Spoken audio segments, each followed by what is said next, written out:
Padre Celestial, tú nos hablas de tantas maneras, pero tú nos has hablado de manera principal por medio de tu palabra, por medio de tu Hijo. Así que hoy, Señor, te pedimos que nos des entendimiento y sabiduría para recibir el mensaje que tienes para nosotros.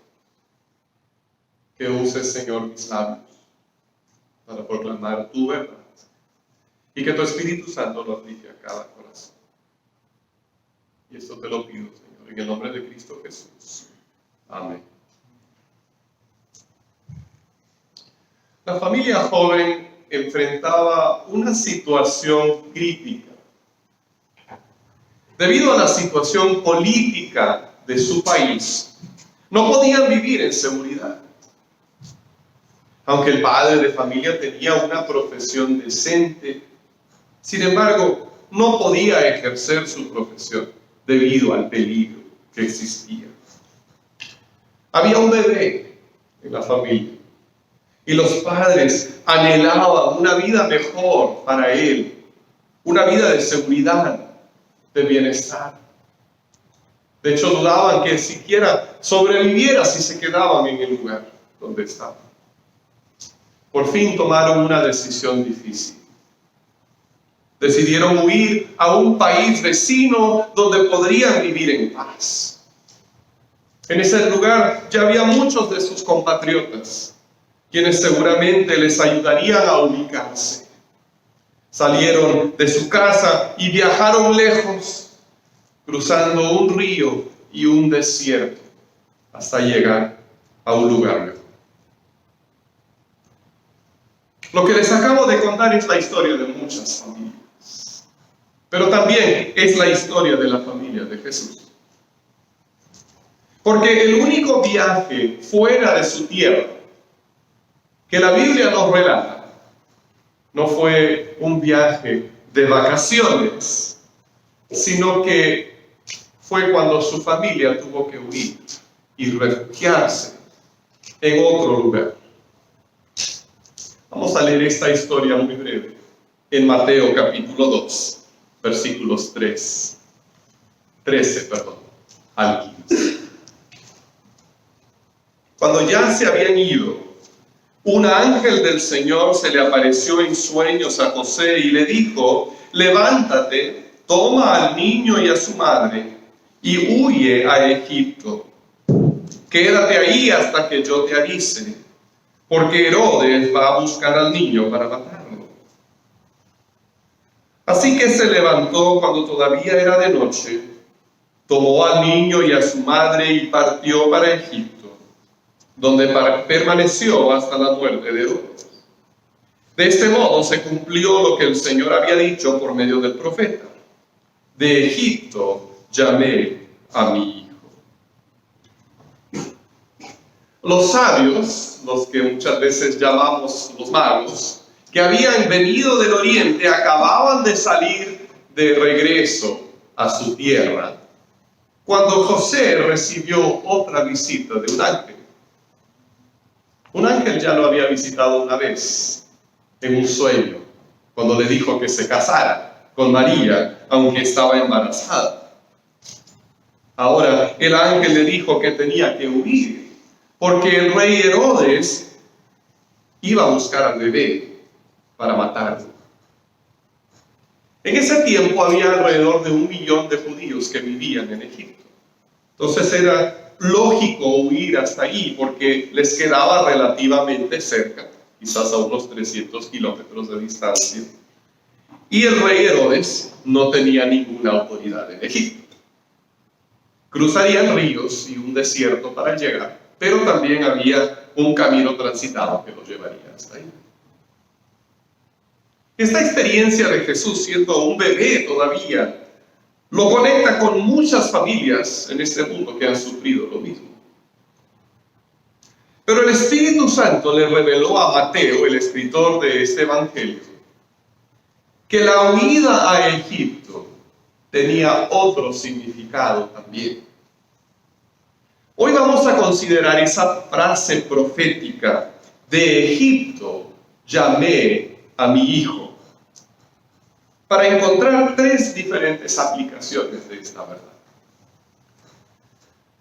Mateo nos dice que Jesús cumplió lo que el Señor había dicho por medio del profeta: de Egipto llamé a mi hijo.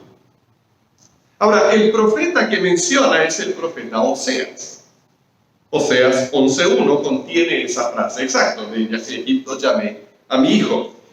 Pero si volvemos a Oseas para leer ese versículo en su contexto, entonces encontramos algo muy interesante. Descubrimos que ahí se refiere al pueblo de Israel. Está hablando del Éxodo, cuando Dios sacó a Israel de su esclavitud en Egipto. Entonces, en el contexto original en Oseas, el hijo es Israel y se refiere al Éxodo. Nos quedamos entonces con esta pregunta: ¿cómo es que Mateo toma este versículo y lo aplica a Jesús?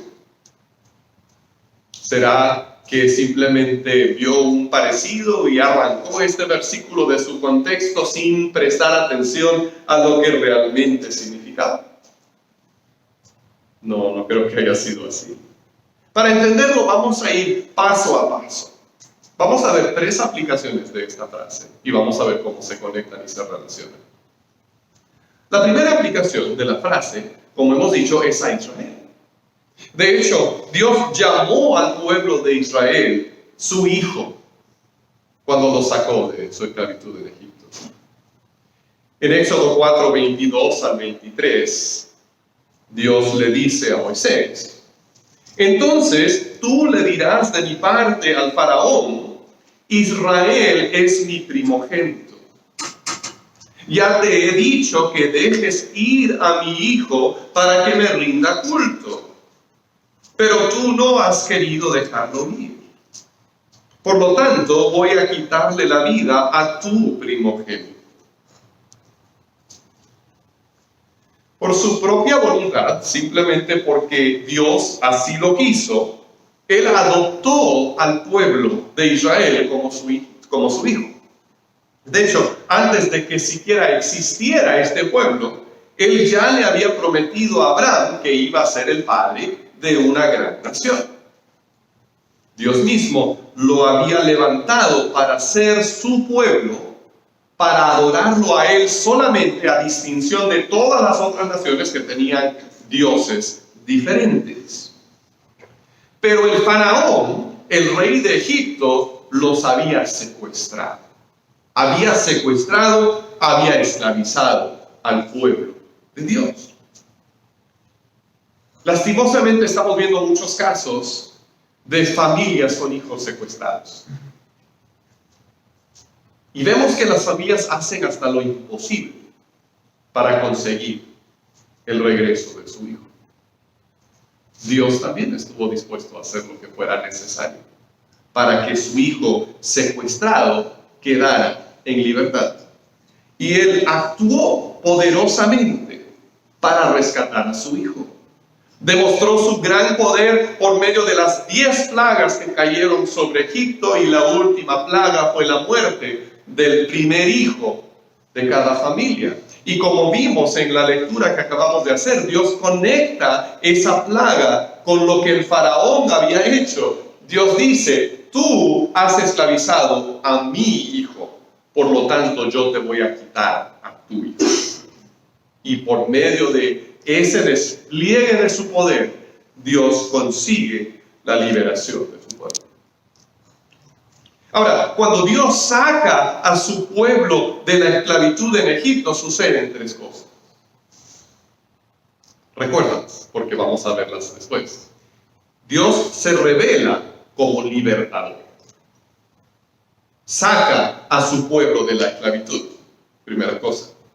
En segundo lugar, Dios también se revela como Dios supremo sobre todos los dioses. Porque en más de una ocasión Él dice: voy a mostrar que mi poder es mayor que el de los dioses de Egipto. Y algunas de las plagas iban directamente dirigidas hacia dioses egipcios. Y entonces Dios muestra que Él es el Dios verdadero y el Dios supremo.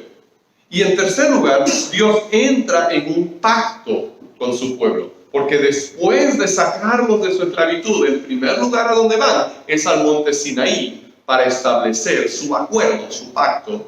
Es casi como un matrimonio, se casan con Dios y llegan a ser su pueblo particular. Entonces recuerda esas tres cosas. Dios se revela como libertador, Dios se revela como Dios supremo y Dios entra en un pacto con su pueblo. Entonces esta acción de Dios en rescatar a su pueblo de la esclavitud en Egipto es la primera aplicación de la frase: de Egipto llamé a mi hijo. Pero ahora llegamos a la segunda aplicación, la aplicación a Jesús. ¿En qué sentido podemos decir que esas palabras también se aplican a Jesús entonces? Bueno, una de las cosas que los estudiosos de la Biblia han observado es que Dios muchas veces trabaja de la misma manera en diferentes momentos de la historia. Si la historia de la salvación que Dios ha escrito fuera un poema, podríamos decir que las diferentes líneas riman. Lo que Dios hace en un momento muchas veces rima, se parece, es similar a lo que Él hace en otros momentos. Y además de esto, muchas veces cosas que suceden en el Antiguo Testamento sirven como una prefiguración de algo que viene después. Generalmente algo relacionado con Jesucristo. Quizás hayas visto una película donde hay presagios. Un ejemplo muy famoso sería la película Tiburón de los años 70. Y cuando escuchabas esa música, ya sabías que alguien iba a morir entre las fauces de ese tiburón. La música te anunciaba lo que iba a suceder. ¿O has visto alguna película romántica y un hombre y una mujer se encuentran de una manera insólita y ya sabes que van a terminar enamorados al final de la película? Porque hay presagios, hay indicaciones que vienen antes y te señalan hacia lo que va a suceder después. Y en la historia verdadera de la salvación que Dios está escribiendo, hay presagios similares. La liberación de los israelitas de su esclavitud en Egipto es uno de esos anuncios anticipados de lo que Jesús vendría a hacer 1500 años después. Por eso, Mateo, bajo inspiración del Espíritu Santo, aplica estas palabras: de Egipto llamé a mi hijo, que en su sentido original hablaban del éxodo de Israel, pero ahora él los aplica a Jesús.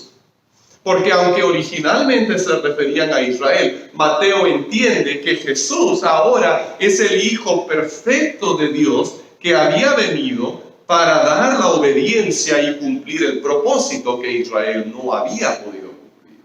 Jesús es el cumplimiento, en otras palabras, de todo lo que Israel había hecho. Y la comparación no termina ahí. ¿Se acuerdan de las tres cosas que sucedieron cuando Dios liberó a Israel de su esclavitud en Egipto?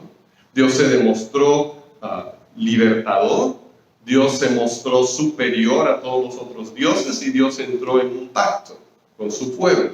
Y eso exactamente es lo que sucede cuando Jesús viene, como el Hijo perfecto de Dios, pero de una manera más grande y más completa y más perfecta. Dios sacó a Jesús de Egipto. Fue como bebé, regresó después de algún tiempo. Dios lo sacó de ahí para liberarnos a nosotros de nuestra esclavitud al pecado. Cuando Jesús murió en la cruz, nuestro pecado fue clavado ahí en la cruz con Él. Entonces los israelitas fueron liberados de una esclavitud temporal en un país de este mundo, pero nosotros hemos sido liberados de una esclavitud cósmica y eterna que nos condenaba a morir y estar en el infierno para siempre. Y gracias a lo que Jesús vino a hacer, ahora nosotros somos libres. Dios se ha revelado como libertador en Jesús, pero de una liberación aún más amplia que la del éxodo. Dios también se ha revelado como Dios supremo y Dios verdadero, porque la Biblia nos dice que el diablo, Satanás, es el Dios de este mundo. Mucha gente lo sigue, aunque no lo sepa.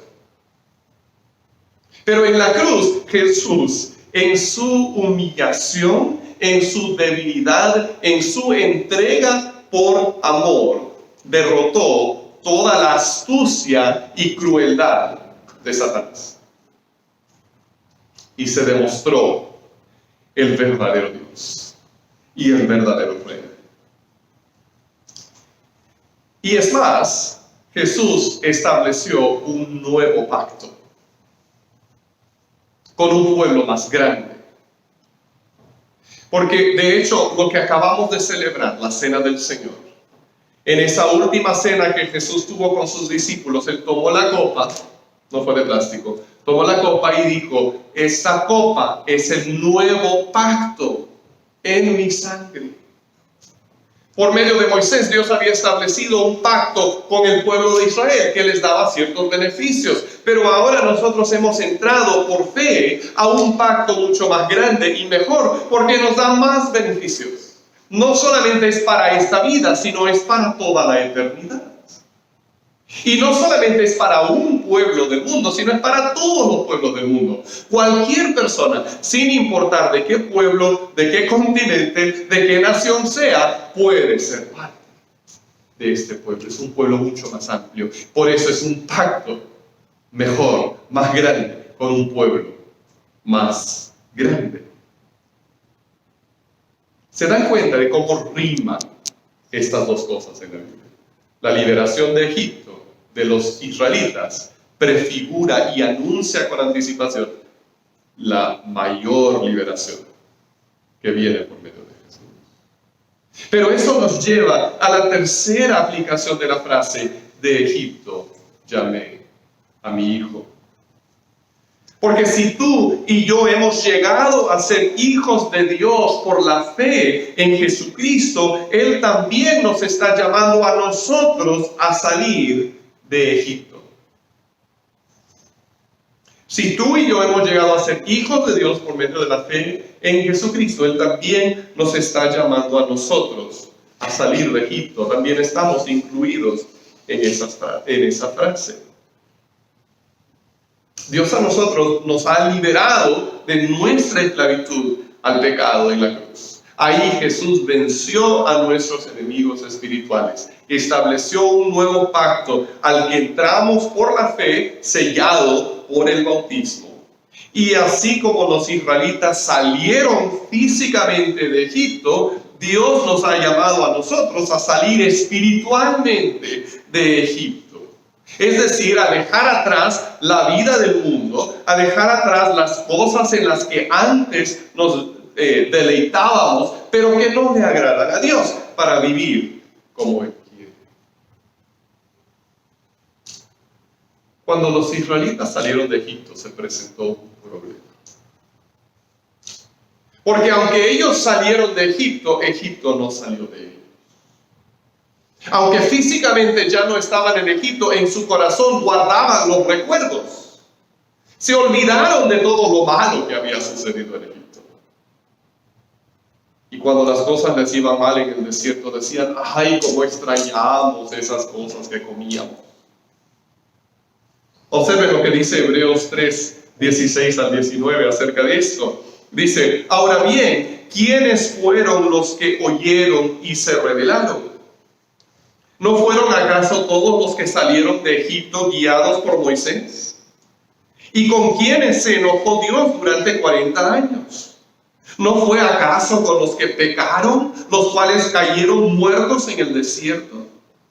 ¿Y a quienes juró Dios que jamás entrarían en su reposo, sino a los que desobedecieron? Como podemos ver, no pudieron entrar por causa de su incredulidad. Fíjate cómo se conectan la desobediencia y la incredulidad en los dos últimos versículos de ese pasaje. Los israelitas salieron de Egipto, pero Egipto no salió de ellos. Entonces, cuando Dios les hizo promesas, ellos decían: ¡ay, pero será! no, es que es tan difícil. Y se ponían a recordar y miraban hacia atrás y desconfiaron y desobedecieron. Y entonces el castigo de Dios vino y esa generación no pudo entrar a la tierra que Dios les había prometido, sino que fueron sus hijos los que entraron. ¿Por qué? A causa de su desobediencia y su incredulidad. Y nosotros también tenemos que salir de aquí. Dios nos llama. Mi hijo, deja atrás esa vida. Deja atrás esos recuerdos. Deja atrás esas costumbres que tú tenías antes. Porque si tú los guardas en tu corazón, te pueden alejar de mí. Y puedes caer bajo disciplina. Y puedes sufrir. Y puedes ver malas consecuencias en tu vida y en tu familia.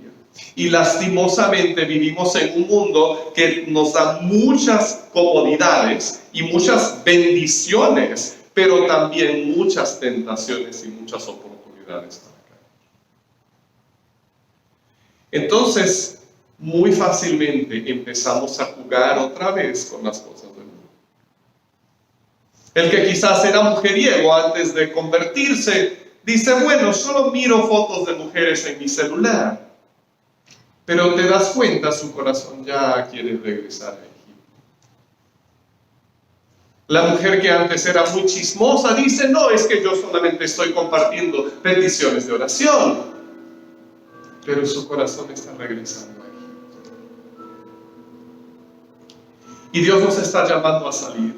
No a salir a una vida de sinsabores y sufrimiento. No, a una vida de gozo, de paz y de alegría, pero dejando atrás lo que es de este mundo, lo que no le agrada a Dios. Hijo, hija, Dios te está llamando. Sal de Egipto. Rompe con eso. Déjalo atrás. Y yo quiero invitarte en esta mañana a pensar y a pedirle a Dios que Él te revele qué es esa cosa o cuáles son esas cosas en tu vida, en tu corazón, donde Egipto todavía te está jalando, donde el mundo te está jalando. Y si no sacrificas esa cosa o esas cosas, solo estás buscando sufrimiento. Mejor hoy dile, Señor, aquí te entrego esto, te lo doy. Rompo con lo de antes para caminar. Porque yo sé que tú solo me vas a llevar al lugar de Dios. Y en unos momentos, mientras cantamos y mientras oramos, yo te invito a hacer ese compromiso con Dios. Oremos. Padre Celestial, gracias te damos, Señor. Gracias, Señor, por las nuevas oportunidades que tú nos das, por tu gracia. Padre, tú no eres un maestro cruel que solamente está buscando la oportunidad de golpearnos o maltratarnos. Tú eres un Padre amoroso que nos da nuevas oportunidades, pero también tú nos adviertes, Señor. Así que te invitamos ahora a revelarnos, Señor, lo que está en nuestro corazón, esas ataduras, esas conexiones que todavía nos jalan hacia atrás para entregártelo todo. Gracias, Señor. En el nombre de Cristo Jesús. Amén.